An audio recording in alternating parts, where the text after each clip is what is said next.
Have you ever left a conversation feeling strangely small, like your wins didn't matter, your joy was too much, or your voice was too loud? Have you ever told yourself, maybe I'm overreacting, even though a part of you felt betrayed, dismissed, or manipulated? What if I told you it wasn't just your imagination? Carl Jung once said, everything that irritates us about others can lead us to an understanding of ourselves. Fake friends don't just hurt us. They reveal something hidden about our own needs, our wounds, and the parts of us we hide just to be accepted. Today we explore 7 subtle behaviors only fake friends show, and what Jung's psychology says about the deeper meaning behind each one. This isn't about becoming paranoid or building walls. It's about understanding the patterns that keep us trapped in relationships that drain our soul. Number 1, they diminish your success. They downplay your accomplishments. A new job? Must be lucky. A creative win? Silence. They're allergic to your glow. When you share good news, you can almost see the light drain from their eyes. Your success becomes their personal attack. Jung would say your success mirrors the part of them they've repressed: ambition, envy, or shame. Instead of celebrating, they project their shadow onto you. Your achievements become a painful reminder of what they believe they can't have or don't deserve. Think of Regina George in Mean Girls. Smiles on the surface, cuts underneath. She couldn't genuinely celebrate anyone because every win threatened her fragile sense of superiority. Not everyone can hold your light. Learn to notice the discomfort in their energy when you shine. Protect your joy. Your success doesn't need permission from anyone, especially those who dim when you glow. Red flag. When you share good news and they immediately change the subject, bring up their own achievements, or find ways to minimize what you've accomplished. Trust that sinking feeling. It's your intuition protecting you. Number 2, they disappear when you're in pain. When you need emotional support, they ghost. They're present for the party, gone for the breakdown. Your vulnerability becomes their exit cue. Suddenly they're busy, overwhelmed, or just unavailable. Jung understood that some people build their entire identity around being fun or positive. Pain threatens their carefully constructed mask, so they vanish. Their persona is hollow, not equipped for the messy, real parts of human experience. Think of Rue's friends in Euphoria, Season 1. They don't know how to hold space when things get real. They want the party girl, not the broken human underneath. Pain filters the real from the convenient. Let absence reveal the truth. Grieve the friendship you thought you had, but don't chase people who run from your humanity. Red flag.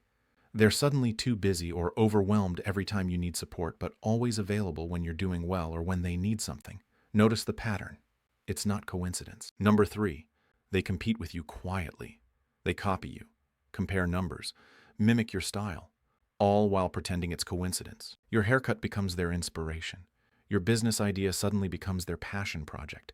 They're not admiring, they're acquiring. Jung would recognize this as someone with such a weak sense of self that they unconsciously try to become you. Underneath the mimicry is deep insecurity and a lost connection to their authentic identity. Think single white female from 1992, the friend who copies until she tries to erase you completely. It starts with flattery and ends with identity theft. Imitation isn't flattery when it feels like erasure. You're allowed to set boundaries around your uniqueness and reclaim what makes you authentically you. Red flag. They start adopting your style, interests, or even your phrases within weeks of meeting you. Then they act like they discovered these things independently. Trust the creepy feeling. Your uniqueness is being harvested. Number 4, they use your vulnerability against you. They bring up your insecurities at the worst moments, weaponizing what you shared in trust. Your deepest fears become their ammunition. The secrets you whispered become the weapons they wield. Jung discovered that we all carry emotional wounds. He called them complexes, tender spots that never fully healed. Fake friends instinctively find these wounds and press on them. They trigger your deepest insecurities not accidentally, but to keep you small and controllable. What started as intimacy becomes emotional manipulation. Think of the toxic dynamics in Sharp Objects or Closer to Home. That friend who screenshots your vulnerable texts and shares them in group chats, or brings up your insecurities in front of others as a joke. Vulnerability isn't weakness, but shared with the wrong people, it becomes a trap. Build a safer inner circle. Not everyone deserves access to your tender places. Red flag. They remember your insecurities with scary precision. and weaponize them during arguments or when they want to put you in your place. Your secrets become their ammunition. Number 5. They always make you the bad guy. No matter what happens, you're the problem. You're too sensitive, too dramatic, or never supportive enough. Every conflict somehow becomes your failure, your overreaction, your fault. Jung called this projection. They cast their own flaws onto you. You become the scapegoat for their inner chaos. Their inability to take responsibility gets projected onto your shoulders. Think BoJack Horseman, always blaming everyone but himself, making others carry the weight of his unprocessed pain and destructive patterns. Not everything others throw at you is yours to hold. Learn to return the projection to sender. You are not responsible for managing their internal world. Red flag. Somehow, every conflict becomes about your character flaws. You find yourself constantly apologizing and explaining yourself, even when you know you didn't do anything wrong. Number 6. They're only around when you're down. They only show up when you're struggling, not to help, but to feel superior. Your pain becomes their power trip. They need you smaller to feel bigger. Jung would see this as someone whose shadow feeds off others' pain. Helping you when you're down makes them feel powerful, needed. When you rise, their shadow fears being left behind or exposed. Think of Hannah's friends in 13 Reasons Why. Only there in chaos, never in calm. They showed up for the drama, not for the human being. Not everyone who shows up during storms is a lifeboat.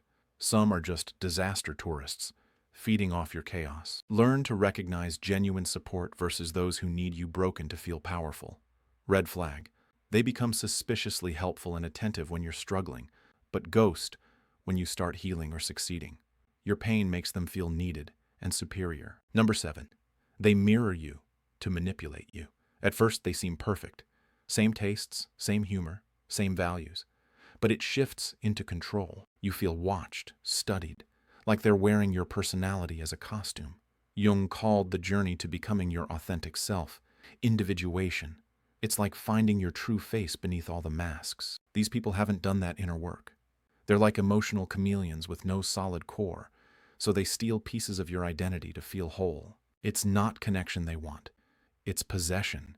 Think Joe Goldberg in You on Netflix. Chameleon-like charm with deadly control underneath. He becomes whoever he thinks you want, but it's all about possession, not connection. Authenticity can't be faked forever. Trust the unease when someone feels too perfect or too similar. When the mirror cracks, the real person underneath is often frightening. Red flag. In the beginning, they seem like your soulmate. Same taste in everything, finishing your sentences, understanding you perfectly.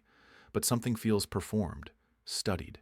Trust that uncanny valley feeling. Fake friends don't just betray us. They awaken something. A boundary we've ignored. A pattern we've repeated. A need we've denied. They're uncomfortable teachers, showing us where we've abandoned ourselves to be accepted. Here's what you can do right now. First, listen to your body. Your nervous system recognizes fake energy before your mind does. That knot in your stomach, that urge to defend yourself constantly, those are signals. Second, start small. Practice celebrating your own wins before sharing them. Notice who you feel safe being vulnerable with. And finally, remember this mantra. I am not responsible for managing other people's emotions about my existence.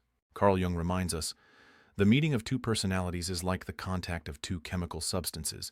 If there is any reaction, both are transformed. You're not meant to stay unchanged in relationships. You're meant to evolve. And sometimes, loss is part of that growth. The most beautiful thing about recognizing these patterns is that it frees you to seek the kind of friendships your soul is actually craving. Connections that celebrate your light, hold space for your darkness, and love you not despite your complexity, but because of it. Which of these signs have you experienced?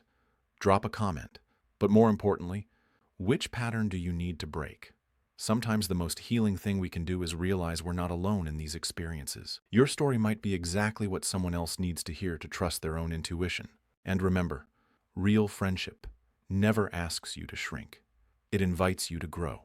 You deserve connections that celebrate your light and hold space for your darkness. Stop settling for relationships that require you to abandon yourself.